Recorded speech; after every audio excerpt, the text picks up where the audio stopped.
कर्म से ज़्यादा और भाग्य से कम किसी को भी नहीं मिलता। अगर आप इस बात पर यकीन व विश्वास रखते हैं तो ये कहानी आपके लिए है। बहुत समय पहले की बात है कि एक गांव में अजोरिया नाम की एक गरीब विधवा रहती थी।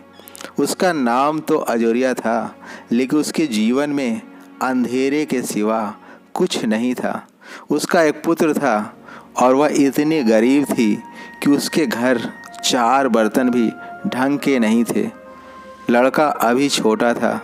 उसने बड़े प्यार से उसका नाम भाग्योदय रखा था, मगर वह इतना बदनसीब था कि उसके पैदा होने के कुछ समय बाद ही एक बीमारी में उसके पिता की मृत्यु हो गई। अजोरिया घरों में चौका बर्तन आदि करके उसे पाल रही थी। उसे इस बात का पक्का यकीन व विश्वास था कि भाग्योदय बड़ा होकर उसके सारे संकट हर लेगा और उसका बुढ़ापा बड़े ही चैन से गुजरेगा। इसी आशा से वह अपने बेटे को पाल रही थी। भाग्योदय बचपन से ही बहुत होशियार था।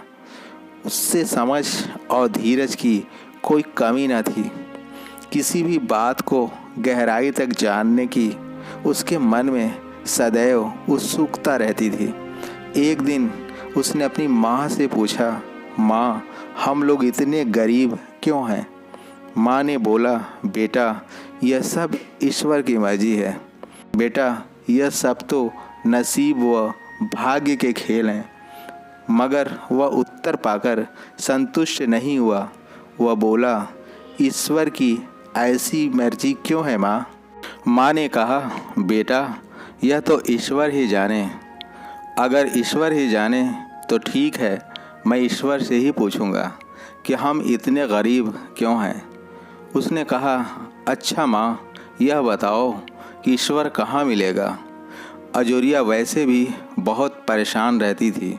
उस पर से भाग्योदय ने अपने बेतुके सवालों से उसे और भी परेशान कर दिया था। उसने झुझलाकर बोल दिया कि भगवान जंगल में रहता है, लेकिन तुम वहाँ मत जाना। लेकिन भाग्योदय ने दिल ही दिल में उसी क्षण पक्का इरादा बना लिया था कि वह ईश्वर को ढूंढेगा और उनसे पूछेगा कि हम इतने गरीब क्यों हैं। यह सोचकर एक दिन वह जंगल की ओर चल दिया। जंगल घना व भयानक था। चलते चलते भाग्योदय बुरी तरह से थक गया था, मगर उसे अब तक भगवान की परछाई भी नहीं मिली थी। अंत में थक हार कर वह एक शिला पर बैठ गया और सोचने लगा कि भगवान तो यहाँ कहीं नहीं है। आखिर गरीबी कैसे दूर होगी? संयोग बस मृत्यु लोक का भ्रमण करते करते भगवान शिव और माँ पार्वती उधर आ निकले। उन्होंने बच्चे को वहाँ बैठे देखा तो उन्हें बड़ा ही आश्चर्य हुआ कि यह अबोध बालक इस बीहड़ जंगल में बैठा क्या कर रहा है। भगवान शिव ने बालक से पूछा कि तुम कौन हो और इस जंगल में बैठे क्या कर रहे हो? उसने कहा कि मैं ईश्वर को ढूंढ रहा हूँ। यह सुनकर माँ पार्वती चौंक गई और पूछी, ईश्वर को? मगर क्यों? ईश्वर से तुम्हें क्या काम है? मैं उनसे सिर्फ इतना पूछना चाहता हूँ कि आखिर हम इतने गरीब क्यों हैं? दूसरों की तरह हम पर भी भगवान की कृपा क्यों नहीं है? माँ पार्वती और भगवान शिव उस बच्चे का साहस देखकर बहुत प्रसन्न हुए। माँ पार्वती तो करुणा का सागर हैं। उन्हें इस बच्चे पर दया आ गई और भगवान शिव से कहा, भगवान, इस बालक का कुछ कीजिए। हम इस बालक का कुछ भी नहीं कर सकते, क्योंकि इसके भाग्य में यही सब लिखा है। भाग्य देवता की लेखनी के अनुसार इसे ऐसा ही जीवन भोगना है।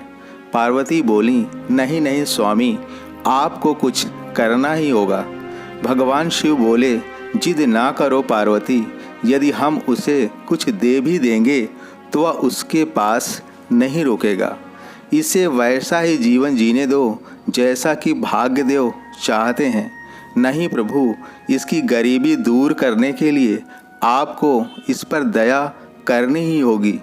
जब माँ पार्वती जिद करने लगी तो भगवान भोले शंकर ने बच्चे को एक हार दे दिया।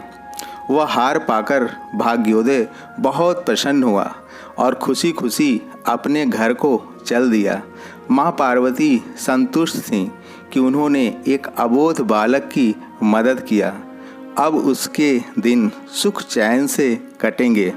लेकिन त्रिकालदर्शी भोले बाबा जानते थे कि यह हार उसके पास रहेगा नहीं।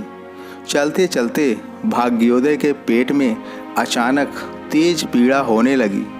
उसे शौच की शंका हुई। उस हार को एक टीले पर रखकर झाड़ियों के पीछे शौच करने चला गया। तभी एक चील वहां आई और उस हार को लेकर उड़ गई। अरे मेरा हार! लड़का यह कहकर चील के पीछे भागा, मगर कुछ ही पल में वह नज़र से ओझल हो गई। तो उसे बड़ा ही दुख हुआ और रोते रोते वह अपने घर की ओर चल दिया। घर पहुंचकर उसने सारी बात अपने माँ को बताई, मगर अजोरिया को उसकी किसी भी बात का विश्वास नहीं हुआ। उसने मन ही मन में ये निर्णय लिया कि वह कल फिर वहीं जाएगा और भगवान शिव और माँ पार्वती से सारी बात बताएगा और भगवान शिव उस चील को अवश्य दंड देंगे। दूसरे दिन फिर वह उसी जंगल में जा पहुंचा। भगवान शिव ने पार्वती से कहा, देखो कल वाला हार उसके पास नहीं है, उसे चील ले उड़ी है। आज फिर वह यहाँ दूसरा हार पाने व चील को दंड दिलाने की इच्छा लेकर आया है। माँ पार्वती से उसका दुख देखा नहीं गया। उन्होंने अपनी अंगूठी उतारकर उस बालक को दे दी। लड़के ने खुशी खुशी वह अंगूठी अपने जेब में रखी और एक बार फिर वह अपने घर की ओर चल दिया। उसने अब यह सोच लिया था कि एक पल के लिए भी वह अपने से अंगूठी को अलग नहीं करेगा। इस बार चलते चलते अचानक उसे प्यास लगी। अपनी प्यास बुझाने के लिए वह एक सरोवर पर गया। जैसे ही पानी पीने के लिए सरोवर में झुका, उसकी जेब में रखी वह अंगूठी जेब से सरककर पानी में चली गई। इसके पहले कि वह इसे उठाता, उसके पहले ही एक मछली उसे निकल गई। भाग्योदय रोते रोते घर आया और माँ को सारी बात बताई। माँ ने कहा, बेटा, जब तक कोई भी चीज़ तेरे भाग्य में नहीं है तब तक कोई भी चीज़ नहीं रुकेगी।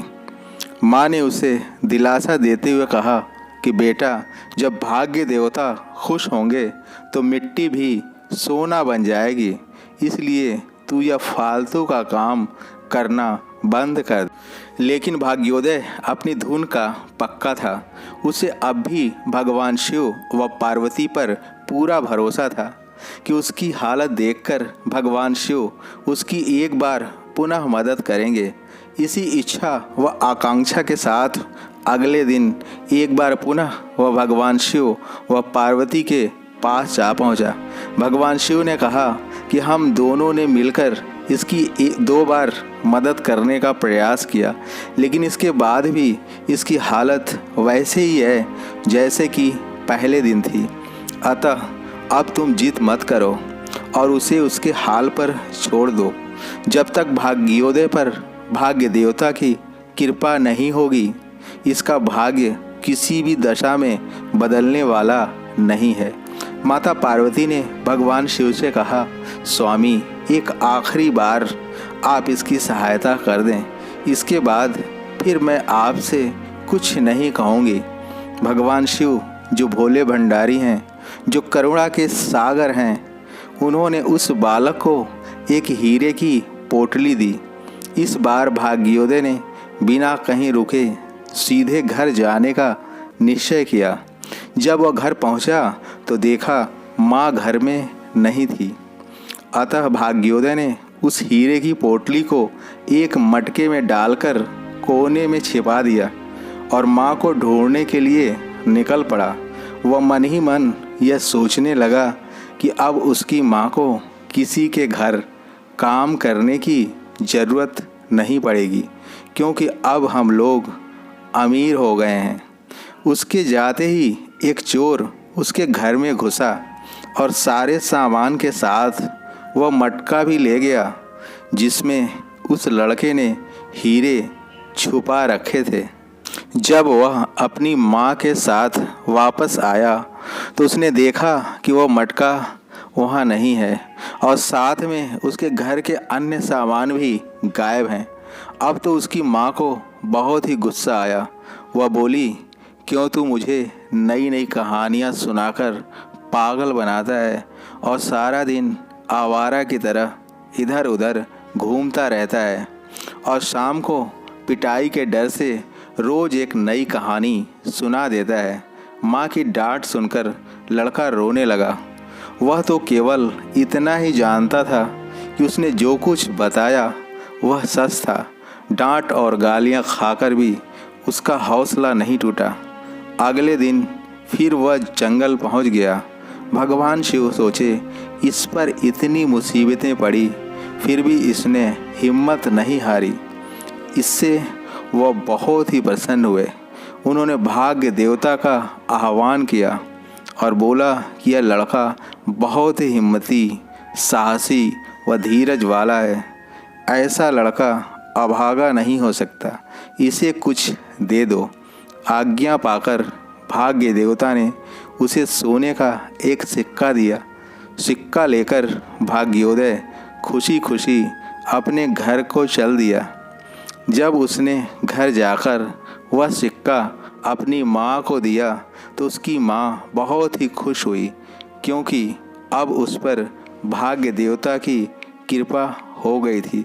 इसलिए अब सारे काम शुभ शुभ होने लगे। दूसरे दिन ही एक मछली वाला उनके गांव में मछली बेचने आया तो लड़के की माँ ने वही सिक्का देकर मछली खरीद ली। उसकी माँ ने जब उस मछली का पेट चीरा तो वह अंगूठी निकली जो माँ पार्वती ने उसके लड़के को दी थी। माँ ने अंगूठी संभाल कर रख ली और भाग्योदय से बोली, बेटा, भोजन पकाने के लिए घर में लकड़ी भी नहीं है, जा जंगल से लकड़ियाँ काट ला।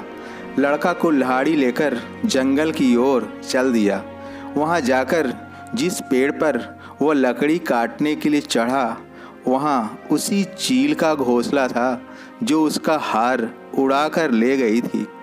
लड़के ने देखा कि चील आसपास कहीं नहीं है और वह हार घोंसले में पड़ा है। उसने अपना हार उठाया और जो भी लकड़ियाँ पेड़ के नीचे थी उसे उठाकर घर चल दिया। माँ हार पाकर बहुत ही खुश हुई। अब तो देखते ही देखते उनके दिन बदल गए। उसके यहाँ अब किसी चीज़ का अभाव न था। फिर भगवान शिव की ऐसी कृपा हुई जिसका बखान मुश्किल है। भगवान शिव उस चोर के सपने में आए जिसने मटके से हीरे की पोटली चुराई थी। भगवान शिव बोले, कल तड़के ही तुम यह हीरे की पोटली वहाँ छोड़ आना जहाँ से तुमने उठाया था, वरना तुम्हारा सर्वनाश हो जाएगा। वह चोर भोर में ही हीरे की पोटली लड़के के घर छोड़ आया। माँ बेटा खोई हुई पोटली पाकर बहुत खुश हुए। उन अभागों का भाग्य शिव कृपा से चमक उठा था। भाग्योदय और अजोरिया दोनों बहुत ही खुश थे। आज असल में उनकी ज़िंदगी में भाग्योदय हुआ था। दोस्तों, यह कहानी हमें बहुत कुछ सिखाती है। कहा जाता है कि किस्मत भी बहादुरों का साथ देती है। जो लोग अटल होते हैं, नियम पर चलते हैं, वचन के पक्के होते हैं, उनकी ज़िंदगी में एक दिन भाग्योदय अवश्य होता है। इसी के साथ मैं गैलेक्सी ऑफ थॉट का क्रिएटर अपनी अगली कहानी तक आपसे विदा लेता हूँ। आपका दिन शुभ हो। जय हिंद, जय भारत।